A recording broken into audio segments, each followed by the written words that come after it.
Hallo, hier ist Muho aus Osaka und die aufmerksamen Zuschauer werden vielleicht bemerken, dass auf der Uhr hinter mir nur 1-2 Minuten vergangen sind seit dem letzten Video. Tatsächlich nehme ich auch dieses Video am 1. September auf. Ich möchte es aber erst einen Tag später hochladen. Das heißt, bei euch ist inzwischen vielleicht ein ganzer Tag vergangen.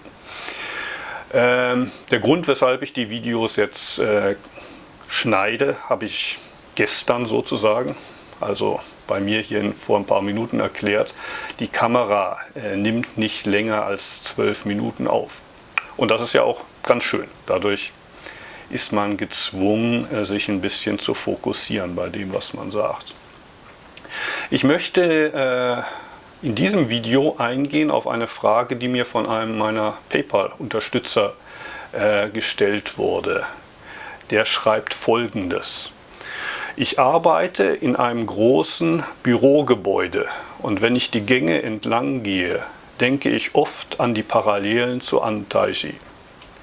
Lange Gänge, das Zusammenspiel mit den unterschiedlichsten Kollegen.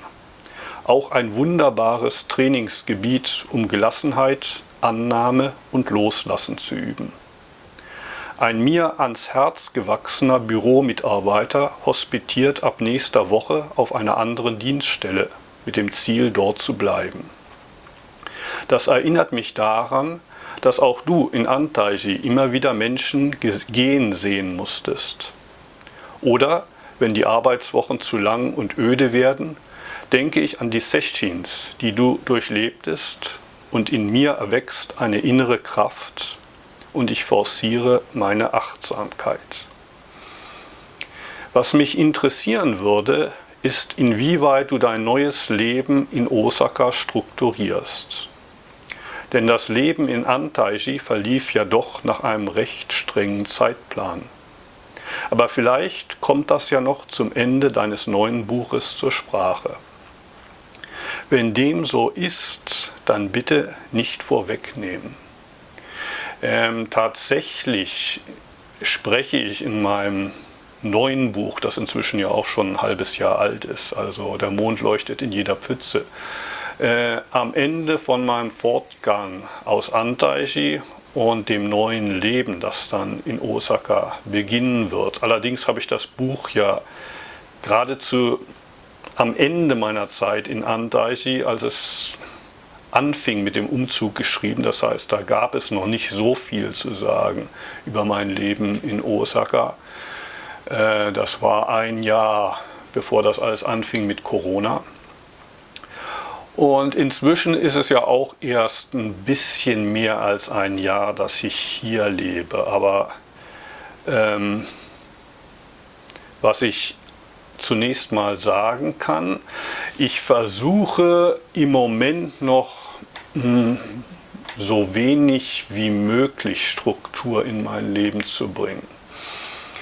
In Antaiji hatte ich immer das Problem, dass ich sozusagen zwischen zwei Stühlen saß oder zwischen zwei Strukturen, mich ein bisschen gefangen fühlte. Zum einen war das die sehr klare Struktur des Klosterlebens.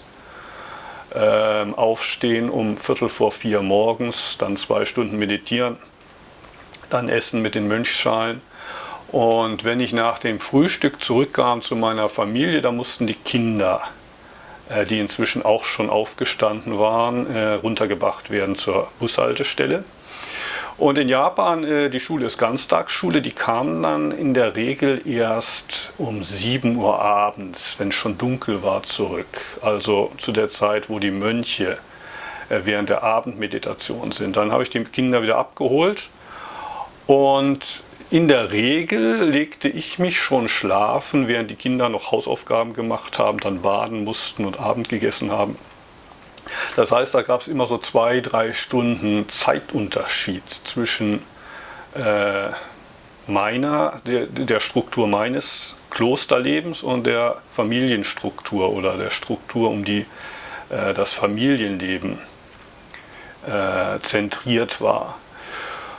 Insofern versuche ich jetzt in Osaka meinem Leben nicht noch mehr Struktur zu geben, als es ohnehin schon hat, dadurch, dass wir Kinder haben, die zur Schule müssen und dann wird gemeinsam Abend gegessen. Das Einzige, was ich jetzt dazu hinzufüge an Struktur, ist das Sazen am Sonntagmorgen. Da stehe ich dann um 5:30 oder so morgens auf, um mich auf den Weg zu machen in den Park. Und nach dem Sazen haben wir noch eine Studiengruppe, die auf Japanisch das Shobogenso liest. Und dann komme ich gegen Mittag wieder zurück. Das ist das einzige regelmäßige Programm, das ich habe. Wobei das natürlich auch hilft, so eine minimale Struktur. Einmal in der Woche so ein Fixpunkt, der dann auch deutlicher eine Dharma-Qualität hat. Klar, Familienleben ist auch Praxis, ist auch Dharma, aber wenn man dann Sazen hat und Dharma-Studium, es macht schon einen Unterschied, selbst wenn es noch nur einmal in der Woche ist. Als ich vor 20 Jahren im Park gelebt hatte, im Zelt, war es für mich auch schon wichtig, dass ich jeden Morgen wusste, von 6 bis 8 sitze ich da, selbst wenn sonst keiner kommt. Also so ein gewisser Bezugspunkt, so eine gewisse regelmäßige Praxis, das hilft schon. Ne? Aber jetzt im Moment,